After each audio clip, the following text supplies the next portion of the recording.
The Mayo Experience. That Mayo Experience. That Mayo Experience. That Mayo Experience. Experience. Welcome to the Pat Mayo Experience. Golf is back, everyone. We've been waiting, and now it's here. It's like at the beginning of the quarantine where March took like 800 days to finish. Since then, kind of been flying by. They announced that the Charles Schwab Challenge was going to happen this week, like 6 weeks ago, and I was like, all right, let's get here. But all of a sudden, it's here. We got bets. We got picks. The one and done is back. We got it all. And I want to let everyone out there know, smash the like button for the video, and in the description, you give me your winner of the Charles Schwab Challenge from Colonial Club. Also, leave a 5-star review on the show for the audio podcast. Just say what you enjoy about the show. And please share the show around. A lot of interest in golf right now. It'd be nice if we could expand our audience a little bit. Things like audio reviews, retweets, shares on Facebook, Instagram messages, the old TikToks. I don't really know how that works, but if you can do it on there, hey, by all means, please do that. And I'm working on Millionaire Maker tickets for this week. I gave out $2,500 worth for the UFC Millionaire Maker. I'm trying to get my hands on that for the PGA Millionaire Maker. Unfortunately, I think this one's actually going to fill, unlike the UFC one, so they might not just be giving it all away. But hey, if anyone's going to have a beat on the Millionaire Maker tickets, it's going to be me. So I'll probably be giving those away on Twitter, so at the PME, if you don't follow me already. Like I mentioned, you just leave those audio reviews, sub to the podcast, download even if you don't want to listen. We got tons of shows this week. This show, obviously, I did a research first look show where I used fantasynational.com to explain my process a little bit and what I wanted to be looking for at the outset. You can go check that out. That's up on the feed. I recommend the video because there are visuals that go along with it. And get this, Fantasy National, it's free right now until Thursday. If you ever wanted to try out fantasynational.com, which I use every single week, every single day, I'm always on the site just trying to find new stuff. And once the live leaderboard kicks in for those in-play head-to-head round-by-round wagers in DraftKings Showdown, you're going to want fantasynational.com. So test it out for free, get your feet wet, and then once it goes back behind the paywall, you use the promo code MAYO or just use fantasynational.com/Mayo and get yourself 20% off all of the different subscriptions, the weekly, the monthly, the yearly. I recommend the yearly. It's the cheapest per week if you actually want to get into it. And we got so much golf. It's going to go all the way through, pending anything happening, till the end of November. This is going to be great. We're going to be doing golf shows. We're going to be doing football shows. It's amazing. I think that's everything I got. The PME Open, DraftKings, no rake, 3 max entry, $15 to play. Link is in the description of this podcast. It's going to fill quickly, so I recommend you get your spot now. I already got my 3 entries in studio with me. My first studio guest. I mean, Paul's always in here because we work together, but he's been like the only person around. We're 6 feet apart. Although I see that you've got, what is that, a new haircut you got? This is my new haircut. You're drinking some Jager bombs? No comment. No comment? You going to do a speakeasy haircut? One of us got a haircut. One of us did it themselves. You guys figure it out. Okay, you know what the worst part is? Two mentions about my awful haircut. One, I usually take a 3 to the side. Like I have it on top. I take a 3 clip to the side and do it right here. And then I go down to a 2 to fade it in. That's what I've been doing throughout being on lockdown, everywhere being closed. I accidentally put on the 3mm instead of the 3 blade, which is actually the 1 blade. Never noticed. It was like, perfect. Zzz. Like, oh no, what do I do now? And I keep forgetting that I have this haircut. So I was out for a walk with my new son, Max Mayo. Shout out Maximus Mayo. Tried to give him a strong name. In case I love that. In case name. He's like kind of a loser, maybe like his name can carry him. No, in the future. name like gives him a head start. I hope so. I always felt that way, that a good, strong name really does give you a leg up on the competition. People remember it. Max Mayo. Yeah. It's like everyone calls me Pat Mayo. If it's a full name, people tend to remember that. Like Joe Mayo from, maybe it's just a Mayo thing from Seinfeld. But either way, so I made the mistake on my hair. I forget I have the haircut. I'm out for a walk with my son, and I see some asshole with the same haircut. And he's like walking by me on the other side of the road. And like all I could think to myself was like, look at this fucking guy in this stupid haircut. And then it dawned on me that I have the same haircut. And I'm like, oh man, this is the worst. But anyway, we're living through it. This is what we're doing. And we get to talk golf. It's amazing. I don't profess to be normal, but I... No one has ever accused you of that, by the way. No. And I don't even like normal. I want normal friends. Or the worst are people that like try to, whatever. You mean you're a bunch of your friends, the ones who try to be normal, end up like Christian Bale in American Psycho?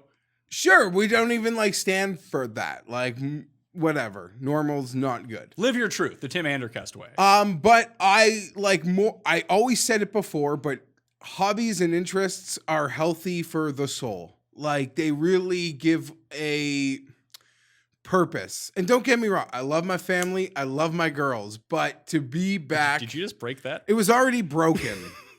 You can see by the size of what I broke that it was already gone. So I got rid of it so it wouldn't stab me. Did you break it the first time? No, I'm not usually using a marker, but I don't want to shuffle around through things. Okay. Anyways, any hobbies, interest, I feel alive.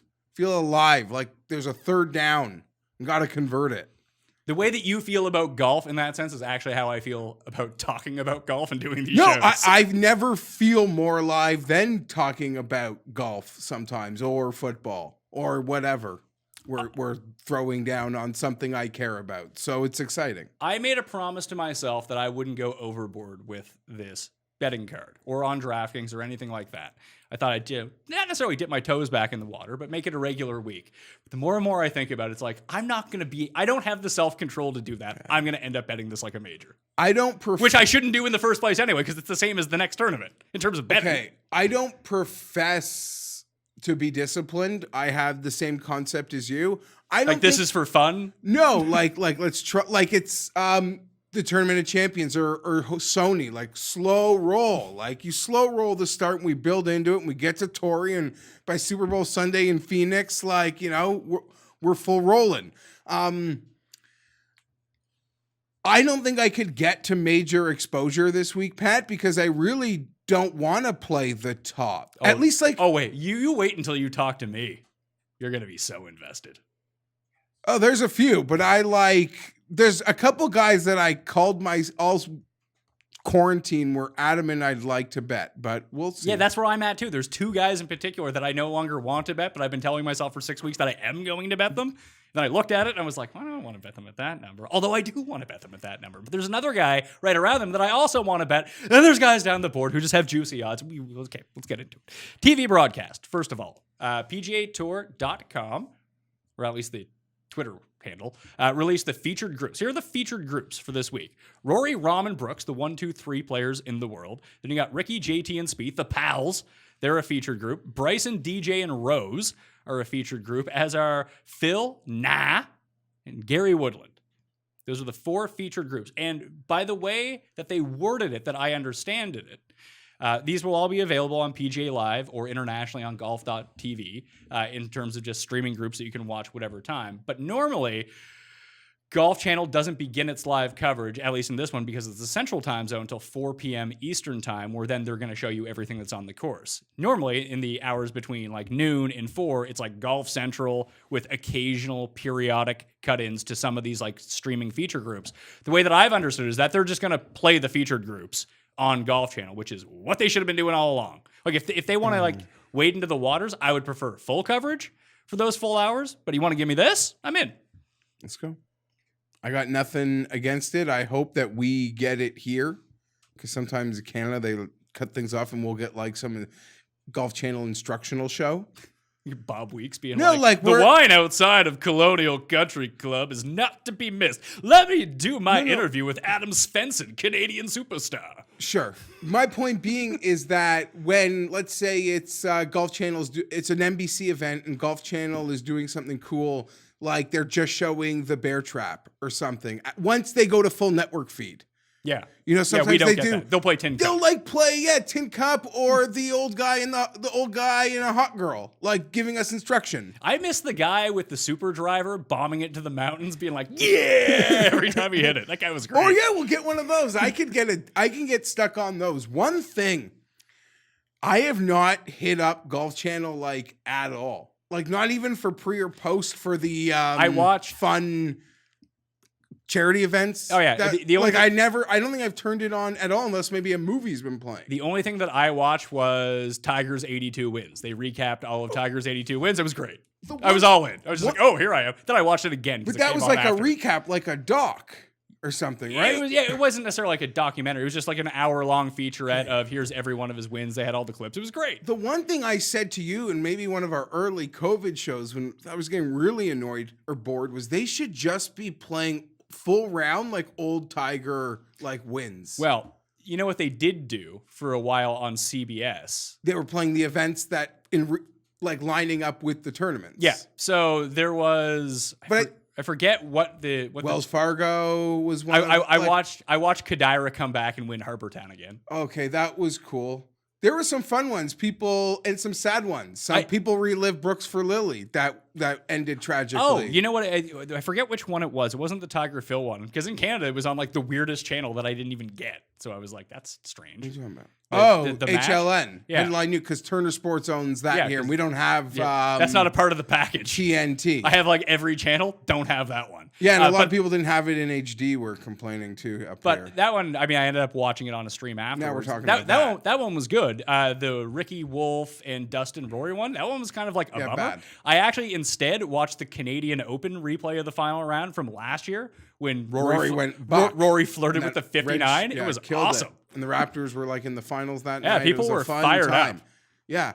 No, absolutely. A lot of fun replays. And I said during the time, I'm curious to see the ratings because, and maybe a lot Tiger Phil smash. No, but a lot of, I'm talking about the ratings of when they played like the 2018 Wells Fargo. Oh, because you always have the assumption that there's people like your father who just think it's live and they don't know the winner. No, my dad, he knows it's not live because of COVID, but he could watch 2018. Oh, it's like Rory versus Day at Wells Fargo. And I have no memory of who won. And even mine's foggy. Sipping that day, taking a few bangers. Like, I know who won, but you don't remember like moments. And people who that just sit there and watch the golf could watch that like it's live. Like, it's no different in many respects.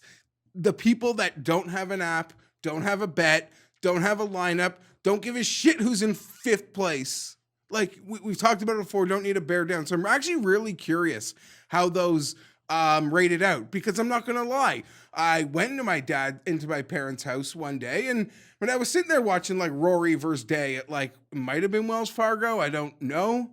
That sounds about right. But like, it was a final group. It was a Sunday, and it was from 2 years ago. Oh, is that the one where Day hit the pin on 17 on the tee shot on the par 3? He would have went like 50 feet over, but he hit the pin. He stuck on the green. Maybe, but my point being is like, who doesn't, like, if you are that person that's not in sort of the bubble niche that maybe we are in, like a super niche that is growing, you could sit down and watch Rory versus Day like any day. Sort of my point. Yeah. Like, to a lot of people, would have been as good as, I don't know, watching Na versus Scheffler live. I'm just putting it out there, and it seemed like they held the rotation because out of respect for maybe sponsors and the networks, like we were going to say Wells Fargo for 4 hours on CBS on Sunday. Let's still do that, sort of. Yeah. And RBC I thought it was great. Like, it was fine Open. for me. I enjoyed watching them.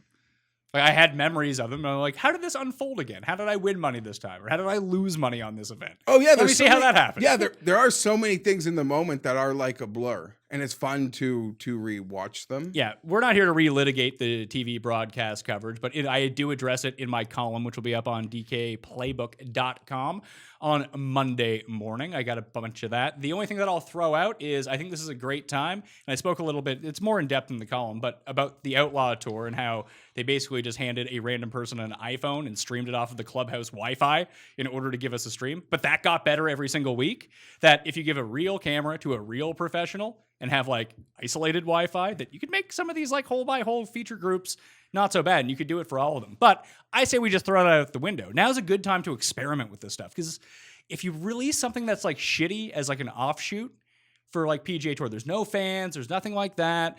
Hey, what if we just put a radio team with each of the group, and you could tune into the radio team and they're doing play-by-play of the 3 players. That way you can get individual live bets in, how long the putt is on guys that maybe you don't know. Because I think they're shot tracker this week. I'm not 100% on that. But it'd be a great way to kind of ingrain that. And if it's a failure, no one's going to blame you because of the quarantine. Yep. It's a great time to experiment with this stuff. I mean, I totally agree with you. And I think the people like us that are watching, we would accept so little. Like, in real time, tell me what is happening in that group, the positions on the course, what each person is lying. And to go back to it, I don't know. I think people were like sort of overreacting to how awesome Like, oh, we got to get guys mic'd up more, and like, because the Tiger That was fun. Phil thing. Listen, I'm pro And that. that was a great 4 hours. That was maybe it was 6 hours, but that was fantastic. If I'm a professional golfer and I'm in an actual tournament that I'm trying to win, fucking I don't mic want me that. I understand why no one. I would want to see it. That would be great. But as a player, I wouldn't fucking want that for a second. Would you? No, but you could get more cameras out there. No, I don't. No, these guys can get caught saying some things. They're having intimate conversations too if you're playing with a friend. Yeah. So let's talk about the course. Yeah, in real trouble. Real trouble. Yeah. Colonial CC. 7,200 yards, give or take, depending on the days, but a lot of it is tied up in 6 holes. So when we spoke about Riviera, we spoke about how that's a long par, it's a like middling par 71, but the par 5s are really short. So there's so much distance on these long par 4s that it plays a whole lot longer than the scorecard looks. Colonial is the exact opposite of that. The par 5s are really long, and each of the par 3s measures at least 190 yards. So there's 2 par 5s, 4 par 3s. A lot of the distance, your phone's ringing back, old times once again. Ain't ringing anything. They were getting a text with vibrate on. You put that shit on silent, pal. Give your head a shake. Listen, been a while. But it's all tied up in those holes. So you have, I believe it's 7 par 4s that measure less than 430 yards. Those are all birdie holes if you want to. And I found a DK showdown hack. Take guys that start on hole number 10, because 17 and 18, way easier than number 3. Well, holes 1 and 2 are the easiest holes on the course. So you want to build a runway getting into the 2 easy birdie holes. Then you get that 3 birdie streak, and boom, you're off to the races. You get those bonus points for single day showdown. It's not really going to make that much of a difference in your lineup because, you know, I love your hack. Day one. I like it. Hey, you have to find the extra edges in these single day contests. That's one. I'll get super random this week. Yeah. So let's talk about this. And this is another thing that I discuss more in depth in the column, but I wanted to get your take on it. 1, course history. I don't know how to approach it most weeks. This week, I think it's completely off kilter, mainly because you're dealing with a completely different set of conditions than anyone's ever seen at this course, with no fans, no grandstands, anything like that. But the field is so much stronger than it ever is that, yeah, Kevin Tway has come top 20 the last 2 years. The fuck does that mean? Now he's going up against a WGC field. Like, does that mean he's going to play well, or did he only play well because of the lack of competition that was in these fields? Those are very good points. I don't know the answer to them. Listen, I don't know. I've sort of had that. There's a few guys that are gaining a lot of steam and that have fantastic track records here. Harris English. Coming in hot, too, from the Back to Golf Challenge at Sea Island last week. Came second. But this is a whole different ball game. And you hit it on the head on the show you did, the pre-research. You watched that? Not really. I like skimmed it. It's hard. It was hard. It was a hard watch, was it? Well, no, because I wasn't kind of just wanted to sort of come in like of like free independent thought. But I watched. You can just say it's too boring for you. No, but listen, I can quote a couple parts. So I obviously watched some of it. Now I completely forget where I was going.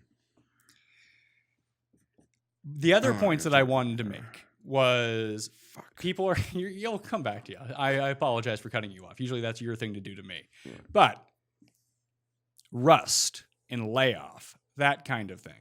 It's easy to say, hey, I've been watching this guy on Instagram. He's been playing every day. Or I saw that he played on the Outlaw Tour. Therefore, he's been playing competitive rounds. And then give those guys like a check when you don't know about other players in the field. Don't have a clue. Do you know what I mean? Like, why do you wait one versus, like, if you knew about every single guy, then I could lend some credence to it. But if you have some that you know and most that you don't know, what the fuck are you doing? What the fuck are you doing? Field strength. Like you said, the guys that have great track records here. Would Kevin Na win here if Rory was playing last year? Rory was playing, or half these guys were playing. That's no disrespect. I don't know is the answer. We crushed a huge Na ticket last year. And like we were on it hot from like the Monday, and I like double barreled it too. Great freaking memory. And all day I remember being so scared Tony Finau was going to hit a couple 12-footers. Yeah, he hit nothing. He putted for birdie all day. I paced around that house all day thinking Finau was going to charge. Never did. It's funny why you would think that. It never happens. But like every hole is a birdie hole. Yeah, but they're not. They're not. He'll make his 70-footer on the par 3 and then bogey the par 5. So you got me excited. I'm fired up. I get the adrenaline talking about it. Who knows? Some guys we know. Scotty Scheffler's been posting his 62s, winning these things. We don't have a clue for the most part.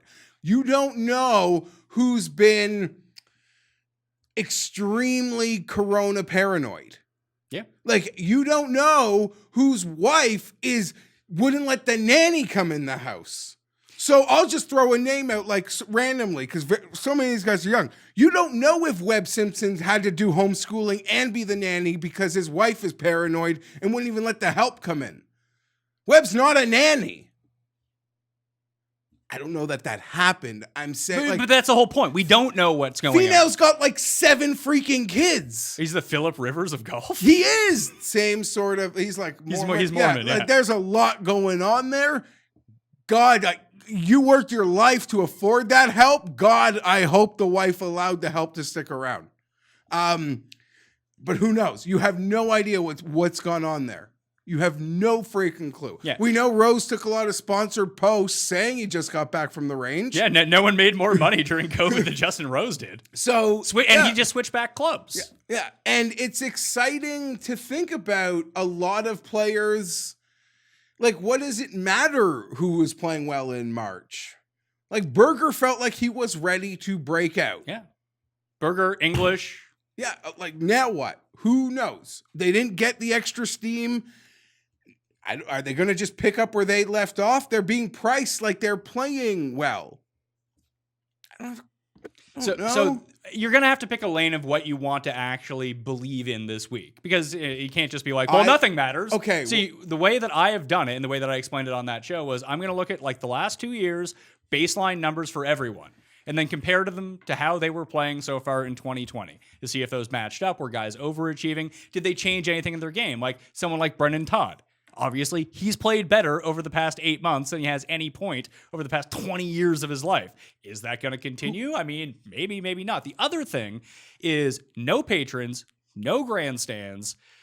You're going to have some things like, I don't know, are guys that don't control the ball off the tee all that well not going to get bailed out by hitting some dude's shin and bouncing back into the fairway? Maybe he's behind a magnolia tree.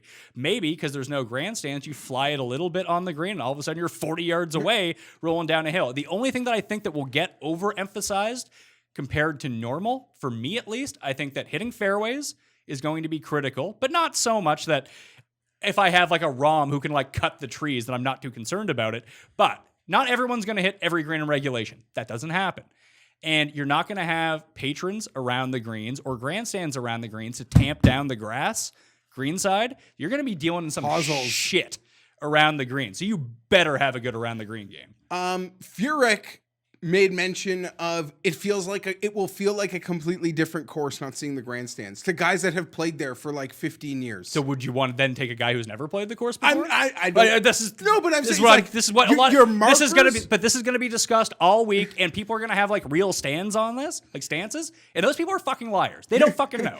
Yeah, I'm just saying, like Furyk's just saying that you have like markers, mental markers, like you see the course in a way, you only know it one way for the most part, unless you randomly in Fort Worth and you're like, okay, we're gonna go like Ryan Palmer, who's a member of this course.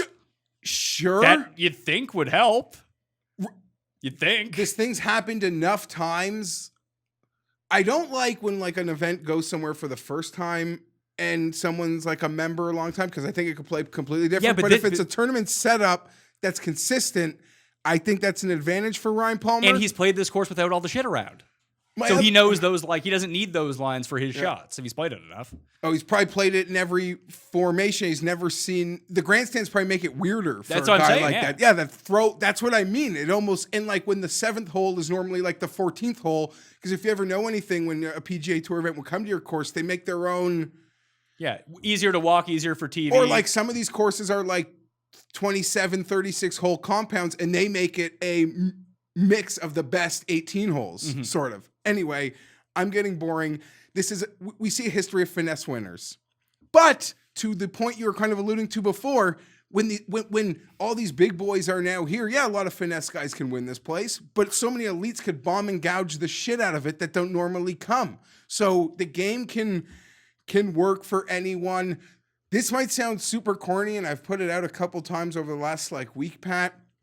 The only thing I feel like are boxes I want to think I want to check, I said I think a lot, is range rats. No kids. I don't know. No kids is a really interesting one. Yeah, there's very few guys with kids that are under 50 to 1 when you think about it. They're all young guys, for the most part. But I just want guys. A guy like Schauffele got heat at the start of COVID. I don't know if people remember this. It didn't actually get mainstream attention, but when COVID was first starting and the fear mongering was at its peak, that, he's a multimillionaire. He's my life doesn't have a purpose without tournament golf. Competitive golf, teeing it up in the green. You'd think he should play more. He's like Sung Jae, who doesn't play enough. To me, they're the same skill, but one plays a lot, one never plays. I don't have a purpose. So he's got his purpose back. And he's been teeing it up. Not a fear in the world, probably. Although California, if he went home, California's been shut down more than other places. Again, see, I'm talking myself in things, out of things. Everything that people will bring up trying to make sense of the layoff, they'll just end up in one big loop. That's all it's gonna happen. Not to. So all I'm saying is that all this periphery stuff, I know it's gonna lend a bias to me. I know Sung Jae's been on the course every single day because what the fuck is he gonna do? It's what he does anyway. Bryson has probably been tweaking every part of his game. Those are two guys that I know that have done that, and that makes me want to play those two guys. But I don't know about these other guys, so how can I factor that in at all to anyone? Past 5 winners at this event. Kevin Na obviously won last year. Justin Rose the year before, won in his first start at this course. Kisner the year before that. Spieth in 2016. Chris Kirk in 2015. Adam Scott won in 2014. He is not playing this week. I went back and looked at it.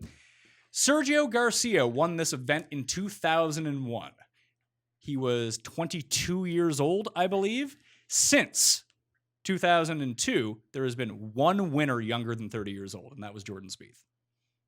It's an old man plotter's course. Finesse. That's why this is such an interesting course to come back with. Baby, yeah. And especially with Harbour Town happening next week. Not only do you have all of these periphery unknowns about stuff that could factor in, not factor in, we don't know. You now get 2 consecutive courses where any skill set can kind of win if they're playing well. It's not like we're at Doral and you need to bomb it. You can bomb it here and win, for sure, but you could hit it 265 in the middle of the fairway every time and also win here. So it's really, and the field is bigger than it's ever been. This is usually an invitational. It only has 120 people because of COVID. It could have up to 150 after the Monday qualifiers. So it's a bigger field than we've seen before, too. So when you see these guys making the cut, you have to remember, course history-wise, that they were playing against 30 fewer players as well. And a handful of those players that are coming here are elite players. And it's something that I do remember from what I forgot before was in the part that I did catch of your pre-research show was you made a mention of we often like to point to those almost second and third FedEx Cup events as arguably the hardest events to win on the entire calendar, even harder than some of the majors because of the field setup. This sort of feels exactly like that. And you said strength of field numbers show it may as well be Northern Trust. Yes, it's actually more competitive than Northern Trust, the way that it breaks down. The BMW Insane. It's the strongest field since the BMW Championship, and that includes the WGCs that have happened. So remarkable. So that's what we are here for. And maybe one angle, though, that could be worth having.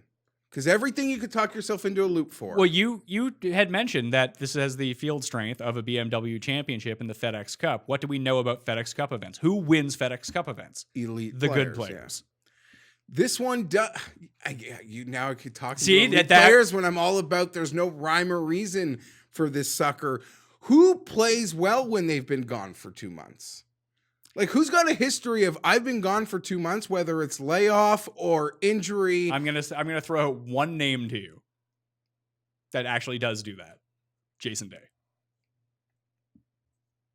He does. I've seen him just be hurt, come back the next week, win, be off for 3. Adam Scott's another one who can do. Maybe it's something to do with the Aussies. I don't know, but he's a guy who can do that. Who plays their first event of the year, didn't do anything in swing season, and plays great. I don't know. You want to get into it? Let's give her. Picks, top of the board. There's a big 3 this week. You got Rory, 7.5 to 1, Rahm at 12 to 1, Justin Thomas at 16 to 1. Those are the big 3. Rory, obviously, above all of those guys at 7.5. The only single digit type of odd that we're seeing on the board. Now, Rory plays really well at shorter courses. If we recall, he tends to play really well at par 70s, and this could be a bomb and gouge fest for him. I think that price is too small. You feel uncomfortable laying that price versus this field under normal conditions where we know Rory, there's no debating Rory's the number 1 player in the world, but where we know he's in form, you'd be uncomfortable playing this number, let alone all the variables that might be wrong, that you could play with in your mind. It makes it that much harder. I don't know. This number could rise. I don't know where they'd get Rory money if you're like looking to bet him. I don't know who would. Well, no, you have to think about this one of 2 ways. One, you have the people that are watching this show who bet on golf or regularly play like DraftKings. brand new people, just like yeah, it's Rory? people who are just like, well, Tiger's not here. Who do I bet? Rory. I bet you Phil will get a ton of cash on it. Yeah, of course, sure, big number. Just like whatever. Someone like my dad might be like, he's interested in what, let's not even say my dad. Cust is interested in watching this weekend. Cust claims he watches every week. He does not. But this has his attention. Rory is someone like, if he was to bet, he's like, well, 7 to 1 on the best player in the world. Take my money, please. And he could be right. Rory could run away with this. But just based on his past results, let's just look back at his PGA schedule. He's 7 to 1. Does he win that often? Yeah, he does, actually. So he won at the WGC HSBC over in China. He won the Tour Championship in that shrunken field. He won the Canadian Open on a very short course in Hamilton. He won the Players on a short course against a really strong field. But, there's a lot of 5ths and 3rds and 6ths mixed in there, too. He doesn't win every time he plays. He's good every time he plays. But in this circumstance, maybe it mitigates it a little bit because some of the shorter hitters can play. It is a big week. There's a milli maker for the goddamn Colonial. People are running their pools. The pools that people normally run for majors. Your box pools or your pick X amount of guys. Well, everyone has a bunch of unfilled out sheets from the Masters. So you got to put them to good use somehow. And, pick X amount of guys, whoever you want. People can have the same people. Most cash wins. And, Cammy was hitting me up with his today, Pat, and I was arguing maybe you just don't even pick Rory at all. If there's ever a week to completely say I'm not gonna use it, I have you could talk yourself any which way, but I don't know. I could make that case. There'd be a stable of players that I am confident, not even so much in betting, but Put it this way. If I took $100, I had $100 to invest in this tournament, and I could say, I'm going to put $100 on Rory to win $750. Or I could chop that up into, 38, and whatever the other one is, and bet on Webb, Bryson, and Sungjae instead. I think I'd take the second option if it's all the same payout for the same amount of money. Wouldn't you? Without a doubt. So that's the way that I'm kind of looking at this field. Without a doubt. There are a group of players, not even so much for DraftKings, but there is a small group of players that I would like if everyone's odds were almost equal in a sense, I would still want to bet just these 4 players, even though I'm not necessarily betting them. And it would be Bryson, Xander, Im, and probably Rahm. I mean, that's not a bad payout if one of those guys hits. If those are your only 4 bets of the week, no, I'm not playing it like that. But that would be I what, said to 5 Cam, to 1 on your money? I don't know. I Cam was asking me to pick his guys like that. That would be my staple 4 to build around for the game he was playing. So you have more interest in Rahm, let's just say odds wise. Rory, Rahm, JT, 16 to 1. Would you bet any of those 3 guys? No, I don't think I'm going to either. Do you have a preference of those 3 guys? Colonial history. I don't know. Vastly improved short game. Rahm and JT. I mean, Rory too. He doesn't have kids, but he seems like he'd be just more things. Rahm and JT, I expect, played a ton of golf. I don't think they put the clubs down other than maybe a couple weeks rest off the start. Here's the thing. I think if I was to bet one of those three guys, because I think they are the three best players in the field, it would be Justin Thomas. Just because the 4 more points on Rahm. You get 4 more points at 16-1, and I think that these three guys are very, very close. If Rahm and Justin were the same, who would you pick? Probably Justin. I think he's the best player in the world. I mean, Rory, it's funny when they took a lot of heat for it. Whoever released the who would you rather have, Tiger at his peak or Rory at his peak? Like, of course it's Tiger. That's not even a debate. But peak Rory is like how when Tiger was at his peak and he was consistent every week and just played that way every week, you would get flashes of Rory when he played at his best that he looked like that guy. It was literally 18 holes of birdie opportunities. You didn't care when he missed a 7-footer because there were going to be 3 more coming in the next 5 holes. Like, that's just how pin stalking he was and unconscious. But over the course of 4 rounds, like, I find Justin Thomas is the most consistent of these guys. Like, he kind of goes out and does the same thing every day. If he gets the putts to drop, he's going to shoot like 65. If the putts don't drop, he shoots 69. It's kind of his game. And Rahm is a bit more like Rory in that sense. Per my Fantasy National stat model, I based it out over the past 100 rounds to look long form. Shockingly enough, Rory, Thomas, Rahm, 1, 2, 3. Looked at the fantasynational.com event simulator. It runs the tournament 1,000 times. It has Rahm as the favorite to win, Justin Thomas as the second favorite, and Rory McIlroy as the third favorite. So these are the 3 guys. Although when I'm building DraftKings lineup, I don't know if I'm going to use any of them. Yeah, that's how I'm staking it out this week. But I don't think that that's crazy. It's not, but it's just other than it feels weird. Other than it might get to a point where Wednesday night people are like Rory's going to be super low. Yeah, then he won't be. He'll be like 40% owned. Like, why not? Like, Rahm and Rory won't be owned. Let's just do this and hope they play to their world ranking. So we're not going with any of those guys for our bets. Let's go to the next level of the first tier guys. Webb is 22. Bryson is 22. Then we have a slew of guys at 28-1. We have Brooks at 28, DJ at 28, Xander at 28, your guy Patrick Reed, our guy Sung Jae Im, all 28-1 to win this week. Like I mentioned, I like Bryson, I like Im. I don't know if I can pull the trigger on it, but the more and more I look at this, the more and more I think about it, I think I like Webb Simpson. And I think 22 is a very fair number for him with the way he's the number 6 player in the world.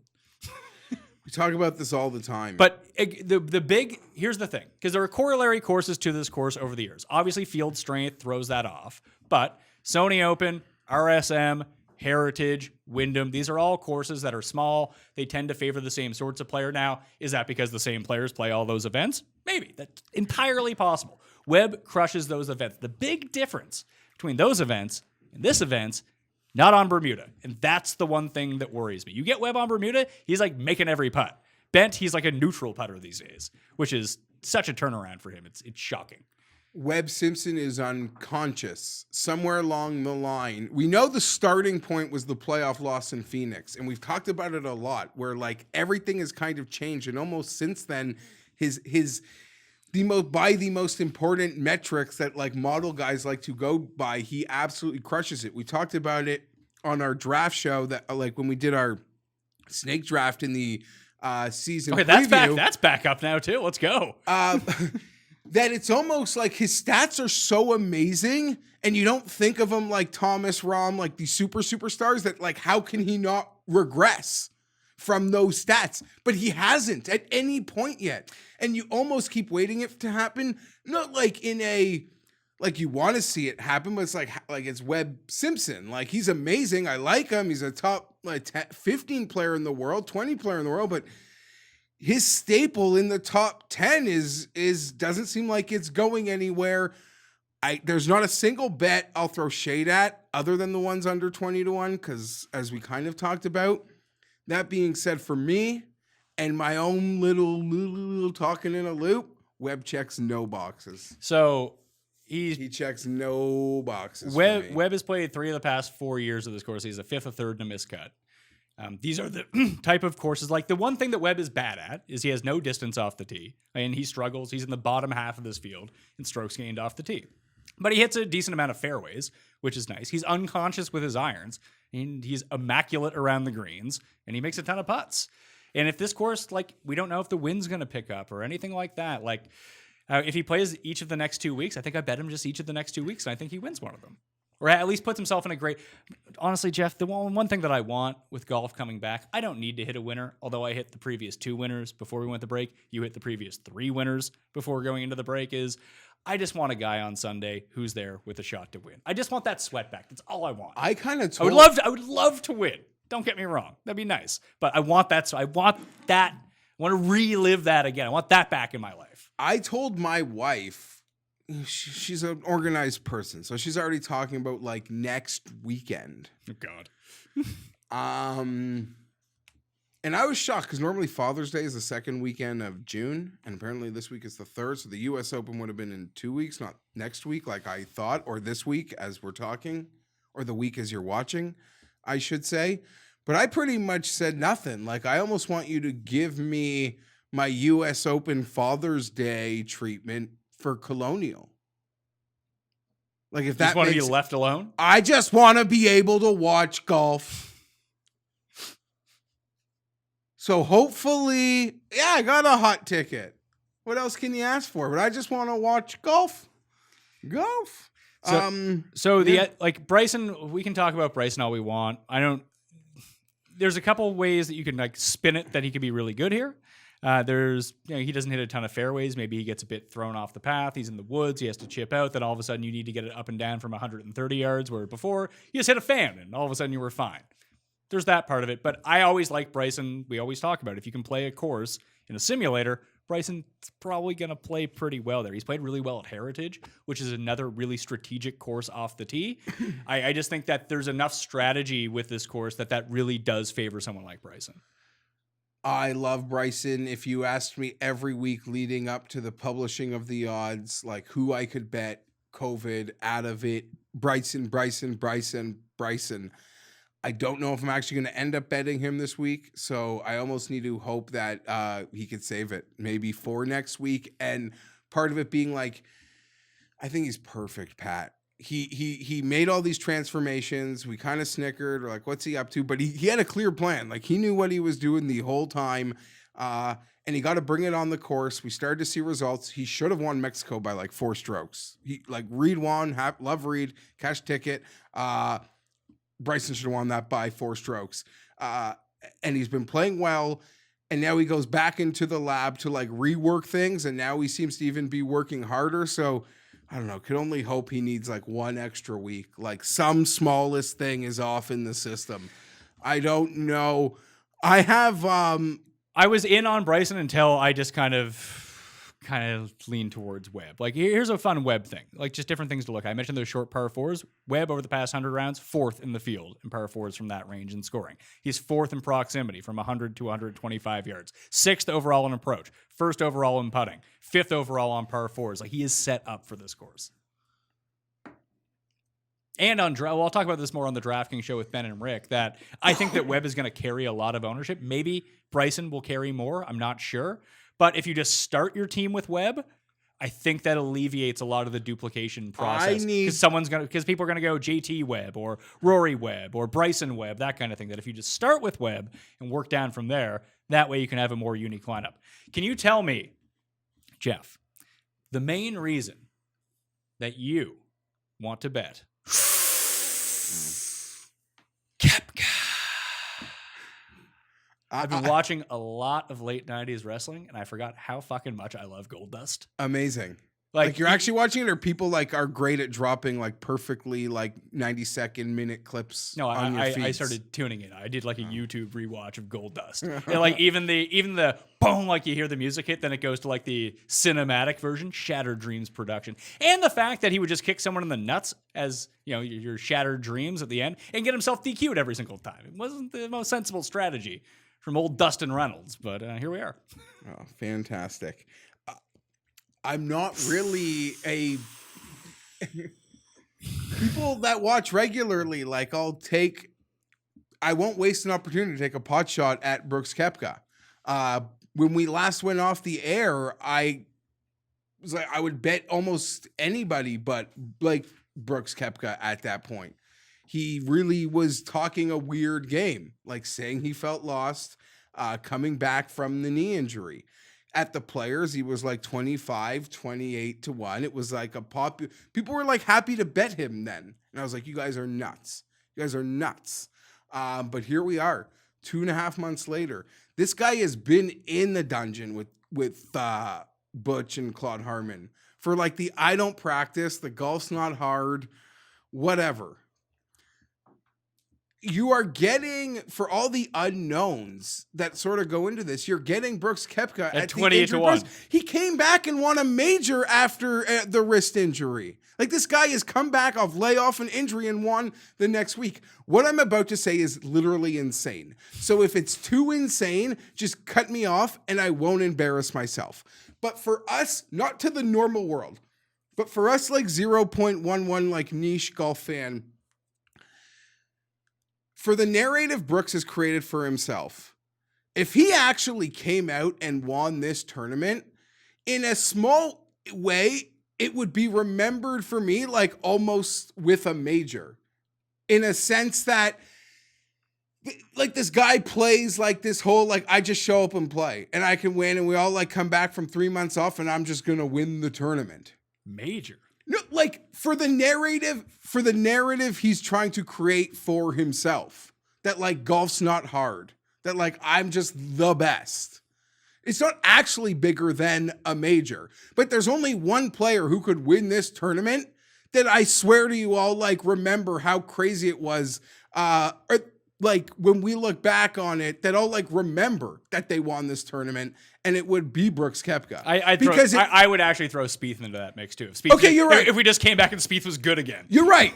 Because that would work in a lot of ways also. But if we just came back to play and this guy won, like there's a lot of players that'll win. It'll just be another win on the calendar and a blurred memory of the 800 tournaments that we talk about. If Brooks, and I'll give you Spieth, actually win this thing, it will like literally be asterisked, like in a good way and in an important way, in my opinion. All that being said is mumbo jumbo trying to talk myself into something. This is Brooks freaking Koepka at the injury price from 3 months ago.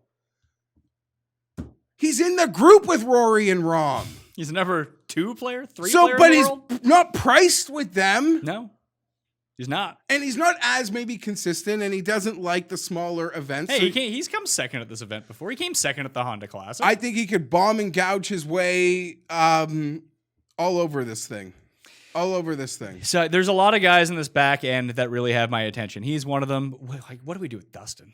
I'm passing on Dustin. I'm not going to bet Dustin. But these odds on him are kind of ridiculous. I like Dustin at the Players, and we were kind of getting the same thing. I just don't know. I don't know. Dustin, I kind of want to see a little bit of life from. If they want to keep these numbers around, that's fine. Dustin probably looked like he hadn't that tailor-made thing with Rory and Fowler and Wolf. He looked terrible. Might have been his first time golfing in a while, but don't hold him to that, because he might have practiced, like that might have been his starting point, and it's been a month. So I'm not going to like use that as a barometer. I think there is great value in much the same way as Brooks. I just think well, Brooks is better than Dustin. Yeah, that's what it boils down to. And part of my Brooks, well, we could talk. There are a lot of guys like.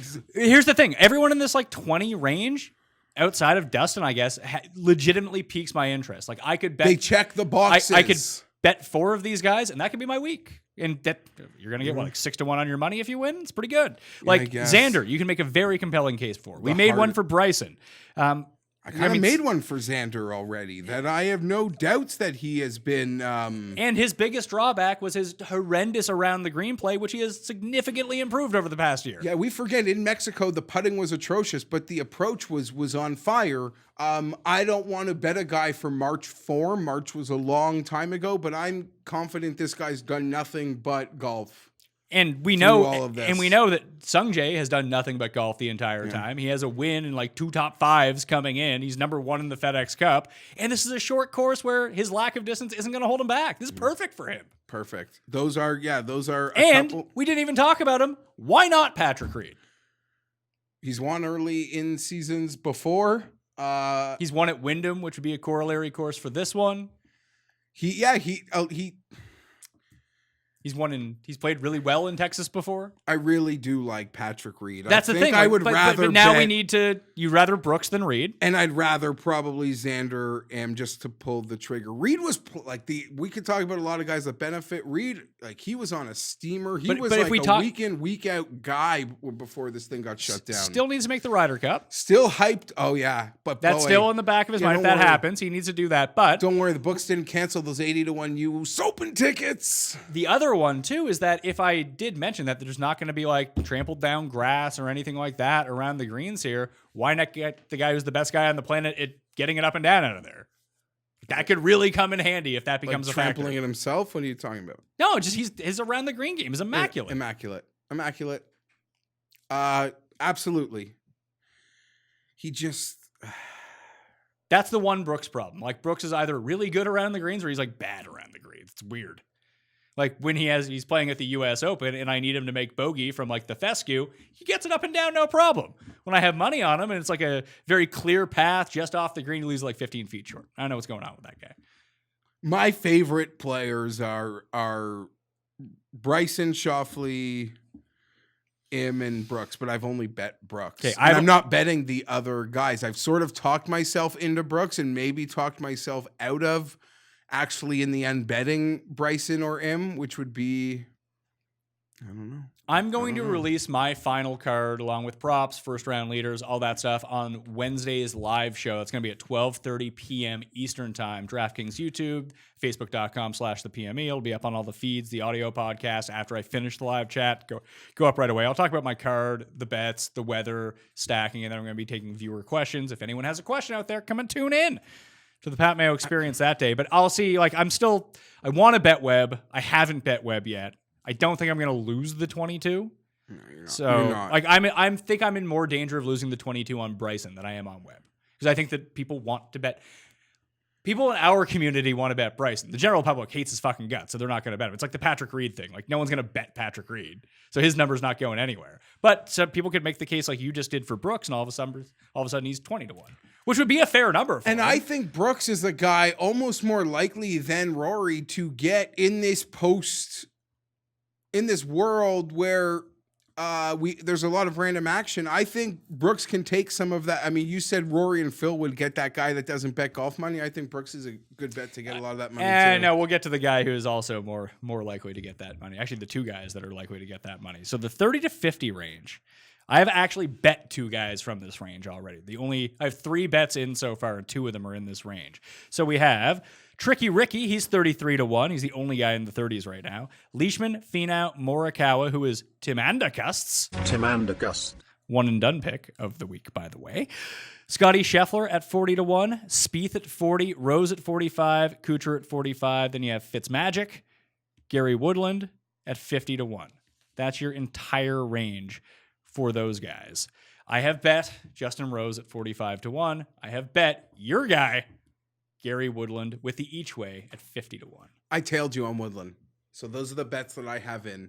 Brooks and Woodland, those bets are what I got. Gary Woodland is better than 50-1. Yeah. Like he's not. But he hasn't unless it's the US Open from last year, the guy can't get it up and down. But his approach has been immaculate. He could be in the fairway all day here, shorter course. Hitting the stingers. He might be the only guy who's impregnated a woman who I'm going to bet. Although I don't know about that. I think Rose has kids, doesn't he? No, you're betting Rose. I'm not. Oh, you're not betting Rose? That seems like a too deep of a number. He's back on his normal clubs. I know. Clearly, he's been posting Instagram photos from the range. Make sure to get MasterCard right there. Some Morgan Stanley with the tipped hat. Getting them bucks, Justin Rose. But I don't know. I impregnated a woman and they've had a kid that they know about or that we know about publicly. Okay. You're all kids, though. Everyone you're betting has kids. Webb, Woodland, yeah, because Rose. I'm not actually putting that much stock into that. That's just more of a fun anecdote to throw out. I know. I liked it. I was working on it for a few days. Yeah, so I think the two people that like casuals are going to come in and bet are Ricky, obviously, because people bet Ricky, and Spieth. If you don't know anything about golf, and you're coming into this week, you know Jordan Spieth's name because he's won 3 majors, and he's won at this course before, and he's from Texas. I get the Scotty Scheffler odds at 40-1. I really wanted to bet Scotty Scheffler. Feels strong. I thought we were going to get him at like 80. Yeah. Like Morikawa is a legit 40. I worry that he's another guy who can't get it up and down. Maybe get some Viagra. At least you get it up. I don't know if it's coming down. After 5 hours, call the doctor if it's not in the hole yet. I don't know.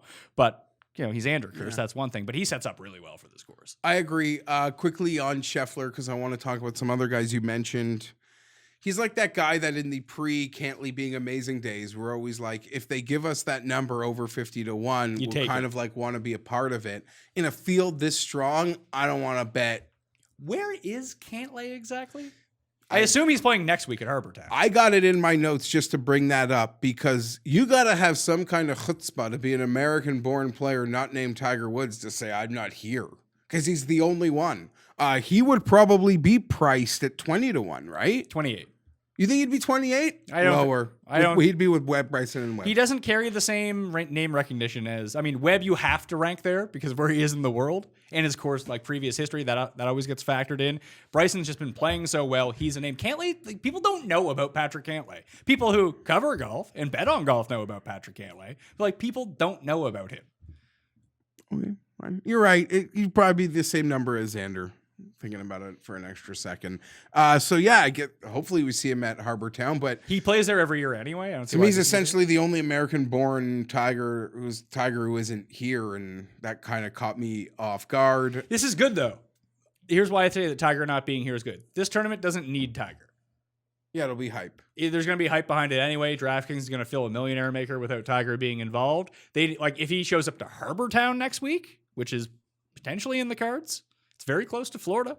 Just make the little trip over the South Carolina border. You're right there. You can bring your yacht up to get to Sea Island or Hilton Head Island if you want. But you put Tiger in that tournament, you can fill another millionaire maker if you wanted to. Ricky Fowler checks a lot of boxes. He's another guy that he's your guy. I'm not betting. He's another guy that's been posting like really low scores on the gram.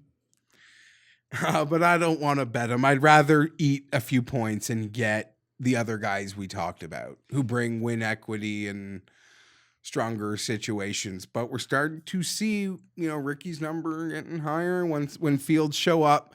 Jordan Spieth, let's talk about it for a second. You messaged me being like, I'm betting Spieth. I thought about it for a few days. He checked every box. How many boxes are you checking here? There's not many. Range rat. That's all you're doing, checking boxes? Range rat. Do you have carpal tunnel like Jerry signing the Japanese checks? Okay, I guess maybe we should have started this earlier by me actually explaining the boxes. That would help. Well, I kind of said it. Range rat, no kids, and good track record, a bit of track record at Colonial. And didn't we go over that none of these things actually matter? I know, but those were the boxes for the anecdotes. And he checked all of them. It's just too big an ask. Driving accuracy, there's just a bit of a premium. Did 2.5 months away, not having to go head to head against the elite on the fly. Like that better have helped him. But in the end, I thought about it. Brooks, all these reasons I like Jordan Spieth about, Brooks Koepka's so much farther along, and Brooks Koepka, and I don't even like Jordan Spieth. So I just quickly snapped out of it and went to Brooks. Wouldn't be shocked if Jordan plays well. We always talked about, even through the struggles, we do see a lot of birdies. We just see huge numbers. You don't doubt for a second he's been in a dungeon with Greller, working on things. God help him if he comes back not right. Yeah, it's tough. So there's a few guys in this category. Spieth, Leishman, and Day. I worry about their ability to hit fairways. And if you're not hitting fairways here and you're in the woods, you're in trouble. Big time trouble. When Leishman won at Torrey Pines, he hit 4 of 18 fairways. And he hit it so far right that he found trampled down grass to hit off of. Now, it's been a long time since competitive, but Rick posted some stats. The day putting stats are insane. It's 160th. Rick Gaiman. Rick Gaiman or Ricky Fowler? Ricky Fowler's not posting Jason Day's putting stats. It'd be funny if he was, though. What a niche for Ricky. Getting in on our game. Yeah. Ray is 165th in the world. But I don't know. I guess if he needs a big 20-footer for par, he's like first in the world. Finau, great little run here last year. Waited him to hit the putts that we spoke about earlier. He didn't. Can't bet him. Too many kids. That's a joke. So here are a few things. The day stuff has been kind of odd. Like he gained 7.4 strokes on the green at the BMW Championship, and he just doesn't play all that often. Like he came fourth at Pebble Beach. I think we forget that he was 16th at Farmers. He missed the cut. You were betting him. You were getting ready. He was like 50. He was like yeah. 50, You were like, I'm gonna see what happens here. You were in on those bets. So what? 60-1 still. Yeah, he's 60-1 now. Like he has. Like we'll just jump into that. Would you get in the same way you like a Rose Masters bet in the same almost the same reasons you're betting him this week, that there's been a layoff, that there are new clubs, that it's Justin freaking Rose, that he's a 28-1 golfer, he's maybe better 20-1 golfer. That like I'm betting him to win. Like the things you're talking about the Masters, why not it popping actually? Look, I'm not throwing Justin Rose into my DraftKings cash game lineup. I don't have the utmost trust in Justin Rose, but I do think that if he plays well, he can win. He's won here before, and he hits a ton of fairways. That's something that he does, as always. So that's going to be fine. His approach has still been good through this like downswing. So, you get your old clubs back. All of a sudden, you're looking a little bit better, feeling the mojo a little bit. And then over the past 50 rounds, 5th on par 5, 2nd in sand saves, 2nd from 100 to 125 yards, 8th in the field on those short par 4s. Like, this course is kind of set up for him. And he's going to be playing, I assume, as Taylor Maines, without having to hide that he's playing as Taylor Maines. Yes. Sergio is on team, whatever the hell Homa or whatever it is. Oh, he did? Yeah, Sergio. Serge. He's bending the knee in apology to the Saudis. Yeah, this is his penance. He has to go to the shitty clubs. Would you bet Day to win the Masters? If like what I don't know what his odds are. I have more faith in Rose than Day right now. Don't have bets on those guys because it's the approach with Day that's really bad. Like if he can figure out his irons again, all of a sudden maybe he doesn't need to gain a stroke and a half per round around the greens in order to compete. 60-1 is intriguing here, though. And Aussies in Texas, man, it's a real thing. If that wind starts picking up, it plays a lot like it does at Royal Melbourne. Victor Hovland. No. Listen, I love Hovland, but for here, no. He's another guy who can't chip. Bless, I didn't get his name right for 3 years. Why would I get it off a 3-month layoff? Bless Ben Cooley. Maybe that's right. Collie. His work's fantastic. What a saint. That write-up, loved it. He had a great anecdote in it. Hovland's gone to Pete Cowan for chipping. And Cowan pretty much said out of 10, this guy's a 1 right now. This guy's a 1. So look, the stats also reflect that. But like once you see it, if you see the signs, you want to bet like he's overpriced. No. Like I love him. He's 66-1. Like there are guys at 66-1 and beyond I like a lot more. I'm just saying, think of how good you think he is now, and if he becomes a median chipper, it's all happen. Yeah, he's essentially more advanced, but with the same problems as Dustin was at the exact same age. And Dustin figured it out. Why can't Hovland figure it out? Like he's long and straight off the tee. Like he's going to give himself ample opportunity. I just worry what happens. Same as Morikawa. The moment they miss a green in regulation, big numbers could fall. Yeah.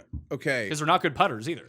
I mean, they're spotty putters. They're okay putters. And it's almost unfair to do this to the guy because he was so kind of to us last year and he has such an immaculate record here. No one goes back to back here though. That you almost like his track record, even leading into last year, made you feel like he could win it. And I want to say part of the reason we probably talked about him so confidently last year was the field. And we're like, he doesn't have to beat X and Y and Z and B. It was a lot like the Justin Rose situation that we just talked about, where Justin Rose, or even the Brooks situation, like Brooks is a 12-1 golfer. I think that Rose is probably a 25-1 golfer, for example. And you're getting a deeper price. Not last year, I believe he was 60. He was 60 or 80. I have a 70-5-1. I'm the So- big enough but- loser that we hopefully Tim didn't burn me and he's not. But we looked at it and we were like, he should be like 28-1 in this field. Let's just bet him. Yeah, and something some people don't know how to do. I was so bored last week. I actually searched my pre-Colonial tweets from last year, like May 19th, 19 to May 26th. It is 19. nice that you know how to do that, unlike Tim, who has now figured out how to do it, but he does it through Google. But he didn't find. Yeah, he didn't. Oh, he's searching in the wrong bar. And Tim doesn't watch the show. He admits it, so don't worry about it. I've been spoiling it again. But and I did apologize. And I know your personal group chat was like cussing me out when I screwed that up. But thankfully, it's the gag. Continues. Still less. Nonetheless, I'm such a loser that I searched last year's tweets the week of, like just to remind myself how confident I was in Nah. But it feels impossible. Kevin Na's won the Greenbrier. He's won this. He won't win. Great player. We like him. Interesting. I saw Danny Lee, in terms of course history, rates out 4th over the past 5 years in terms of overall strokes gained at this course. Another guy. He won at Greenbrier, didn't he? Yes. He won in that playoff over Hearn and Streb. When Streb He's broke won his at putter. Greenbrier. Xander has won at Greenbrier. Yeah, Maybe Xander is the play. maybe. But my point being is, Nut can't beat this field. Nut has like a Doc lot of could wins. Listen, Doc could win this. His tournament. wins were swing season, and He's a unlikely. B-level player, is what you you're know? saying. And like I said, even last year, held off for us on the Sunday. If a guy with some like putting stomach was there, like would have caught him. But it was Tony Finau who didn't want to hit anything and let Nah win. Not to say Nah didn't deserve it. It was freaking awesome. But I can't bet him. So we're into this 50 range, although I did not announce that. So we got, just here are some guys. It's all right. It's all right. It's first show back. We got Lowry, Louis, Serge, No. Jason Day at 60. Hovland, Berger, Answer, the Mexican Allen Iverson, for those who don't know. Horschel, all 66. Kisner, on at 70. Palmer at 75. Max Homa, you get yourself a podcast, some notoriety. All of a sudden, you're 80-1. Joel Damon, 80-1. Harris English, 80-1. Christian Bezenit, he is also 80-1, as is Joaquin Neiman. That's everyone. There's no one in the 90s. When you kept bringing up, like, Cuss says he likes Morikawa, completely understand that. You like Hovland, completely understand that, but not going to bet him. Why not Neiman? He also won Greenbrier, by the way. And he's got 2 nice starts here, right? He does. Yeah. And again, and he putts on bent, man. He can't putt anywhere else, but he can putt on bent. and anecdotally, he has to be checking my boxes. I assume he was range ratting it and, living stress free. English is going to get some love this week. He's already getting it. He's just another guy that you would love to even bet him at like 60-1 if it was the normal field, 50-1. I'm not going to bet him. I don't see him outlasting what he might have to on Sunday. I feel But like, that's listen, he's been playing so well. And it's the same thing as Berger. Like Berger coming in, Answer coming in, all these like recent form guys that were just like peaking at the right time. I'm not going to hold that against them, but at the same time, I look double the odds of these guys, and I find guys like, you know who the best player of all these guys that like for their odds is? Like Billy Horschel. Billy Horschel hits every fairway, putts the hell out of bent, has won the Byron Nelson in the past. Like, why not Billy Horschel? And he's won FedEx Cup events. Yeah. And he was playing pretty well going into the break, too. But I don't think that people are gravitating towards him. Snedeker. You can give Snedeker a shitty up and down. He's getting it up and down. People were loving Horschel in Florida. I'm not doubting any of that. And you're right. This does seem to be the range of guys that were just playing well in March in Florida. And so they're getting a little bump at the moment. I don't know. I mean, You get a little bump at the moment. Maybe all of a sudden we should bet on DJ. I'd rather just go far. You're kind of alluded to it. I'd rather just go farther back. That's the thing. At this Because we've point. And I feel like you've talked me into making another bet in the 28-1 range. That now that I've talked about this tournament with a human, like every anecdote's been blown up, and it feels like you make the point of who wins FedEx events, who wins WGCs. The In good the end, players. it still will come from this group, and all the players that I do like that play well here, they don't have to play well versus Rory or Dustin if it happens to be. There is almost in the same. I mean, he's automatically linked with Jason Day always, especially when we talk about DraftKings. But he's an enigma in very much the same way. He's never won in the United States, but I can see a Louis playing well. This feels like a Louis track. Been a long layoff. But you know that sweet swing. We last saw him with a withdrawal at the Players. Of course. I would have no. I don't mind. I don't mind it at all. Would he be at Harbor Town next week? Probably. Who knows what Louis is up to? Back-to-back weeks is tough for Louis. That's also the thing with Cantlay as well.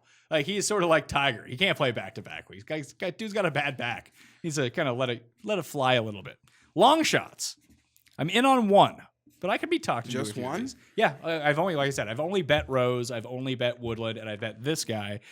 150 to 1, the 41st ranked player in the world, Eric Van Rooyen. Why not? This guy's shown up in like real events. And this is like a real event based on field size, but for years he was the European Luke List kind of thing. Like when Luke List was good, Luke wasn't even in this field.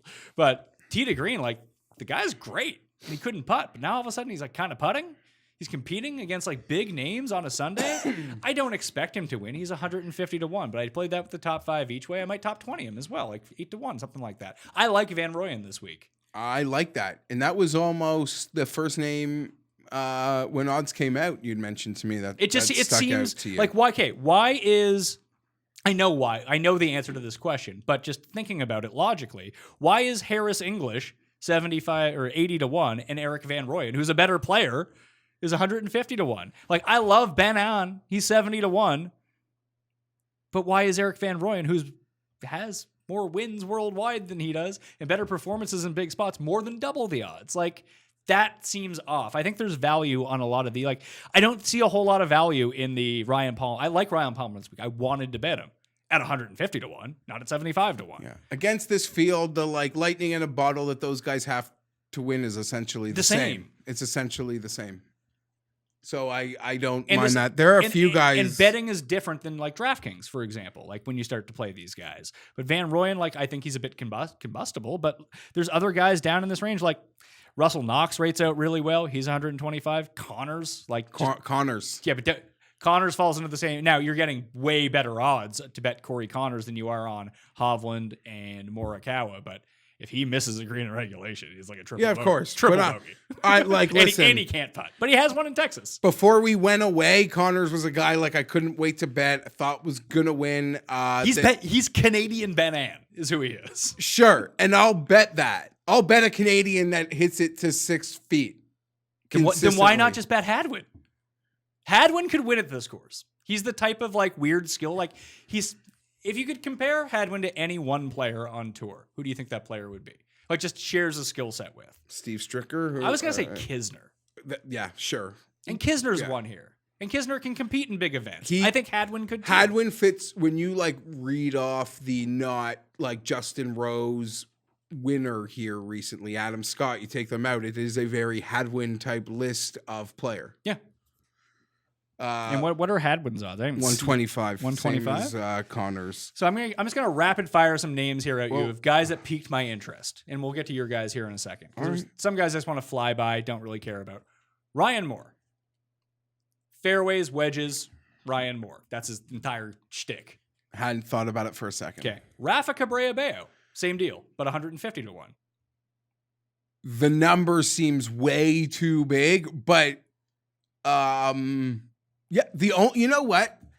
The only thing that should stop us from betting Rafa at 150 to 1 is that he never wins. Is an anecdote that he like just been drinking a lot of wine, like hanging out to the extreme. How come I hang out at home and drink a lot of wine and I get like a gut out of it? You see Rafa, he's like rocking an 8-pack. No, that's but I don't know. Spanish jeans, man, you gotta have them. That seems real strong. I can't even fit into Spanish jeans at this point. Bet Rafa should make your FRL card. Yeah, first round leader. I just want to see. I like because of the 3 months have passed. Like some of the stuff is falling. Like the information that I have week to week, like on recall, is falling into the void. Without a doubt, it's all a blur. It's got to be a blur. 17th Genesis, 16th WGC Mexico missed the cut at the Arnold Palmer. It's not terrible.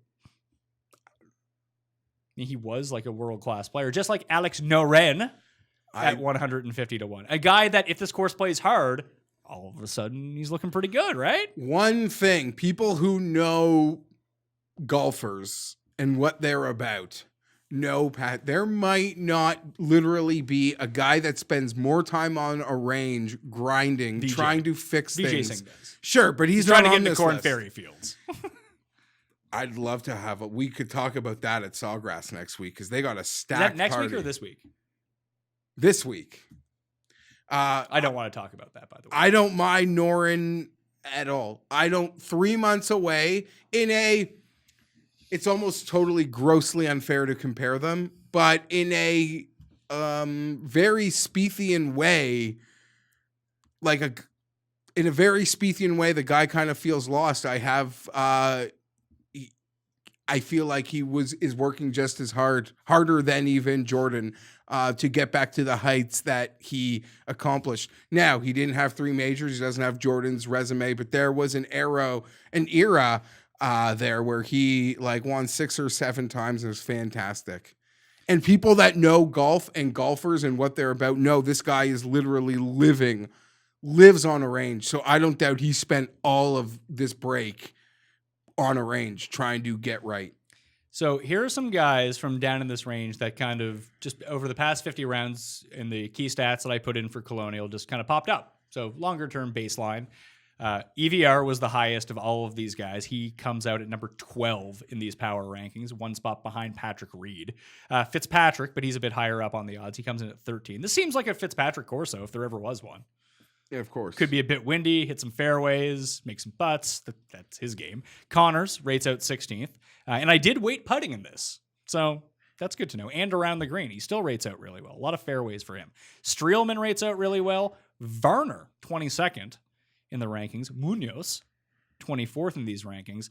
And Hollywood Hoagie, 25th. Those guys will probably end up being my first round leader list. Like Hoagie, Varner, Streelman, that type of guy. Like they're going to be like 125 to 1 to be first round leader. I could see it. Hadwin's 30th, by the way, in these rankings. So the guys I had marked in this range. Oh, there was 2 more that I wanted to just run by you, like that I actually like in considering bet. I might have one of them. Can I say one? One is JT Poston. I don't mind him. Just won the team event at the Back to Golf Challenge last week with the guy who won. Was the first round leader too. He'll make the first round leader card for sure. On the sheet we're looking at, I don't mind both guys that border Poston either. Andrew Putnam and Brendan Todd. Todd's a guy for me. 160 to 1. I'm going to bet that. Putnam, Andrew. His game's kind of wonky. Doesn't he have like 2 top 20s here? Yeah, he's actually played really well at this course. But again, who was that against? It's a big ask for guys like that to win. He's over the past 50 rounds against this field, he's 20th in approach. He's 5th in putting. All very good. Everything else that I kind of looked at to weight, fairways, off the tee, par 4s, ball striking, around the green, par 5, sand saves, bottom half of this field. So you got to hope he brings that hot putter with him. Brings the hot putter. He's hitting enough on approach that if he starts making some 17-footers, then it's game on. Maybe a first-round leader for me. I don't think I'm going to bet him to win. Okay. But Todd Fowler. Todd from Scrubs, had a nice first round at the. I bet him at TPC Sawgrass. Short Bermuda course. Like, you just want Todd at short courses. He hits every fairway. And, well, he putts immaculately on Bermuda. Turns out he putts just as well on bent too. He won Byron Nelson in Texas back in 2005 or 2015. Sorry, I like the Todd father, man. And he's the guy that if you look at his long-term baseline stats versus what he's done like in the past 6 months, it's a totally different player. He's essentially better Kevin Streelman right now. And he's 160 to 1. I think he's good. Farther. Firstly, I'm not into this guy, but I'm curious if you got any. Let's see. Bo Hostler. No, Are you nothing. going to play Where's the hit? Bo? Are you going to play the hits for us? No hits. Yeah, Hunter Mahan, is he in the field? There's no hits here. I mean, I guess you could maybe say hits if I discussed Matthew Wallace at 200. I actually have a little him and Ortiz. I'll play my hits. King Carlos 200, Matt Wallace 200. I'm going to give them a look. But a couple guys, Wallace was like really good at one point. Yeah, and he was going through an equipment change, so what a perfect time to get off the course. Maybe I can see that being like a top 20. Like Matt Wallace is someone I'm going to talk to this again on the DraftKings show. I could see myself playing on DraftKings. Like Siwoo is, I bet Siwoo too. He's like 300 to 1. Yeah, you cut off there. But another guy that's got to be down there that I know is in the field. I don't even know his number, but your boy Zhang. Oh, Zhingzhou Zhang? My guy. He won in Texas on the Corn Ferry Tour. I'm probably not going to bet Zhang in this field. Okay. Well, we just talked about elite players win. The guys that we're bringing up are, like I said, first round leader, top 20 type guys. I might bet Todd to win because he's the type of guy who can go so nuclear with his putter, like Poston in that sense. Like EVR, I think if we check back with EVR in a year, it wouldn't shock me to see him ranked 18th in the world. Yeah. Like he could be a guy. Todd's not going to be a guy. Poston's not going to be a guy who like wins majors or competes like regularly in those things. There's a path for EVR to do that where there isn't with those guys, but their putters are just so scorching it sometimes. It's like, all right, sit back and watch them make 30 footers all day. Perfect. A guy I will probably roster heavily. Dylan Fertelli. Dial on. Won in Texas last year. He did not, but okay. He won the John Deere Classic. I was thinking Uncheck that box. What was the one? I thought he won San Antonio. No. He won in Silvis, Illinois to qualify for the Open Championship. Maybe I'm wrong. Maybe you're right. I think I'm right, though. No, you're probably right. John Deere's before the Open, and that does feel like when it was. Best 5 golfers of all time. Dylon. Just felt like he was just all over it. Yeah, he won John Deere with negative strokes on approach. Still a guy Still like him. Yeah, I like Fertelli, 200 to 1 also. Kang is someone who just kind of, like, he was lingering on leaderboards before we went to the break. He's just kind of off the charts. No love for Keith Mitchell because we're not on Bermuda grass. Chris Kirk has won here before. Then you have, like, your regulars, like the inventor of basketball, Matthew Naismith, the Gooch, deep state conspiracy believer, Scott Piercy. He's playing. Willett's playing. Yeah. I don't know. I'm probably no interest. Big odds, but no, I'm with Doesn't seem like doesn't check enough boxes for you. Yeah, he'll like rev that engine up and maybe he can get sneaky. The only major bet that I'm gonna have refunded because it's a hard ticket from Vegas. I caught a huge number when I was down there, so it's kind of annoying. I think I have him for the PGA or the U.S. Open, one of the two. But all those will still be alive. Yeah, I'm okay with it. Like, I appreciate the offshore books acknowledging or saying they have a 2020 date to play this tournament. We're going to honor your bets. The Vegas hard tickets all seem to be void. Yeah, every bet that I made for a major, like I got refunded my Open Championship stuff because that's canceled. But like, I want my Justin Thomas at Augusta number. I like my Bryson at Augusta number. Did I tell you that? I don't know if we ever talked about this. I think I texted you about it at the time that I grabbed, was it Munoz or Lonto? One of the two. They were listed at 2,500 to 1. And it wasn't an error. They were priced with like Mike Weir to win the Masters. So I threw like $5 on the win, $5 on the each way. And be like, all right, let's see if this happens. Why not? I know he'd be a debutant, but top 5? Guy can get hot with the putter. Why not, right? This was fun. I had a great time. I'm going to give you a warning. I don't have a clue who I've got available in the one and done. Neither do I. So we'll make. I know normally it's like a shtick that I never know. I totally forgot and it's about annoying as shit sometimes. Like, Fienberg's never prepared for the one and done. I've never, ever been less prepared. I couldn't even tell you what I've done. I have it on my computer. Paul, can you pass me my computer, please? It's plugged into the printer. I can bring it up for us right away. Let's review our wagers of what we're going into. How about that? So far, it's plugged into the printer. Back there. I have bet Justin Rose 45 to 1, Gary Woodland 50 to 1 with the each way to the top 5, and I've bet Eric Van Rooyen 150 to 1 with the each way, and of course Kim at God knows what. I think it was 300 to 1 with the each way. Oh, thank you, Mr. Paul. Siwoo, though, the types of courses that he plays well at, this type of course, mind you. I'm giving a hard lean to either Webb or Bryson. I'm leaning Webb right now, and I'll probably end up with one of Xander, Reed, Koepka, or Sungjae. Tune in Wednesday to find out who. That's my card. Those 3 plus what I'm thinking about adding. Todd I'll probably add as well. You? I have money on Brooks. I have money on Woodland. Like you, I have been Xander or M. I'll bet. I pray to God Bryson saves the win, Pat. I haven't opened this up in so long, I don't even remember where. So the stuff is. Where is it? Off-brand sports folder? No. Trivia show that we never released? No. Golf? Is it under golf? It is not under golf. That's stupid. Why wouldn't it be on? Why wouldn't it be under golf? Who are you thinking about going with? Yeah, so I have Brooks, I have Woodland, and I think I got to decide between Xander and M.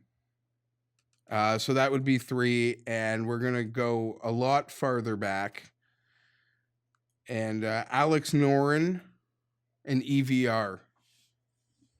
Okay, this is what I wanted to say before. To me, Alex Noren has just as good of a chance of winning as Jordan Spieth. I can buy that. Like, I think they're both so lost, or were sort of such in a weird place before this. I don't doubt I don't doubt that both of them have been working so hard to get it right. And yeah, I know that might sound weird to a lot of people. So instead of taking the shot with Jordan Spieth, I'm going to take a shot with a guy like Alex Noren. As crazy as that sounds, and you totally sold me on EVR. Totally. Very excited for him to miss the cut now. Whatever. Miscut's the same as I guess he's 150 to 1, so you could each way that. But what did I do with this? This is blowing my mind. Let's see if I had any thing on my notes. I would love to know. It's impossible to know, but if I could know anything about Webb Simpson, it would be, was his wife afraid to let the nanny in the house? You're laughing. I'm being 100% serious. I would love to know that. Yeah. Because that's a game changer if he's been helpless. And not by helpless, I mean staffless. That means I lost all my templates too. Damn it. Maybe you just got to find it. How could it be gone? I had a lot of stuff on my desktop. I can just go to Gup's Corner and find out who's in it and who's not. Yeah, but that was different than the one we were running. Oh yeah, that's true. I'll find it. Do you know what you had a sheet. Oh, I guess that's the sheet. Yeah, it's the sheet I'm looking for. Get it. Yeah. So Cust is going with Morikawa. That we know. I'm going to go with Webb Simpson if I haven't used him. And then we'll both make alternate picks that we know that we haven't used for sure. So you can go with who you think you may not have used. But if you have used that person, it goes to your secondary pick. No, I don't. Yeah, sure. There's no way I've used Brooks. Let's get freaking wild. I might tell you on Brooks just for the hell of it. If not... I just, what do we... We're getting Brooks at his lowest point ever odd, Pat. Since he became Brooks Koepka. But he was hurt and felt lost. That was 2.5 months ago. Guy's probably had Harmon sleeping at his house. Says he doesn't practice. I don't believe him. Who do you want your backup pick to be? There's no way I've used Brooks. Okay, so I will go with my backup pick, and I'll take... Where would I have used Rose? Nowhere. I'll use Rose as my backup if I've used Webb so far. There's the one and done. Fun times. Thrilling segment on the Pat Mayo Experience. Thanks for doing this. That's it. We're done. Okay. Now we get to watch golf. We got more shows coming out this week. Tuesday, Rick and Ben, DraftKings show. Be up before you wake up on a Tuesday. Then live, 12:30 p.m. Eastern Time on the DraftKings YouTube channel. Pat Mayo Facebook page, facebook.com/thepme. And up on the audio podcast after the fact. That's 12:30 p.m. Eastern Time on Wednesday. I'll have my column up on DKPlaybook.com. I'm going to say DK Sportsbook, but obviously not. DKPlaybook.com. I'll have stuff in Golf Digest. I'm doing the rounds this week. Doing the circuit, Jeff, the media circuit. So you'll catch me on different shows, different radio hits, that kind of thing. You'll probably be on with Yeah, I got a Hustler. couple things in my DM. I guess it seems like the sports shows that are still doing shows are looking for segments. Yeah, they need time to fill right now. Please join the PME Open. You can find the link in the description. Fantasy National is free right now. And then after the fact, you go to fantasynational.com/Mayo. You get yourself 20% off when it goes back behind the paywall on Thursday. But hey, now is the time to test out the site. You'd use it, wouldn't you, Jeff? Yeah. There we go. I use it. I saw the upgrades too. Look fancy. Yeah, I didn't even show the upgrades when That's I did the other the thing. show. Moose has been in the dungeon too. Moose has been doing so much to the site to make it run faster, cool new views, more tools. Like, it's seriously pretty awesome right now. I'm excited. Yeah, he tried to open one door. He ended up opening like 10 more. I told him to save some of the stuff. I was like, Mike, listen. Oh, you gotta like you just got feed the releases, yeah, like right? you got Let's tease this 10, for the first major. Yeah, but he's more of a man of the people than I am. I was like, listen, let's wait till the Masters. Like, we'll put out 5 over the course, 5 of the new options and features over the next 4 months. Masters week, the week before the Masters, let's drop 5 new ones right on everyone. They're already done, but he's like, no, they're done. We're gonna release them, and that's what you can go experience right now at fantasynational.com. Leave an audio review for the show. Could help out the show more than you can imagine, and smash the like button on the way out the door. Thank you all for watching. I want to thank you all for coming back. We're happy to be back. We're glad to have the viewers back, and just enjoy some golf. It's going to be a lot of fun. Let's win some money this week, all right? Pat Mayo. I'll see you next time. Pat Mayo Experience! Experience!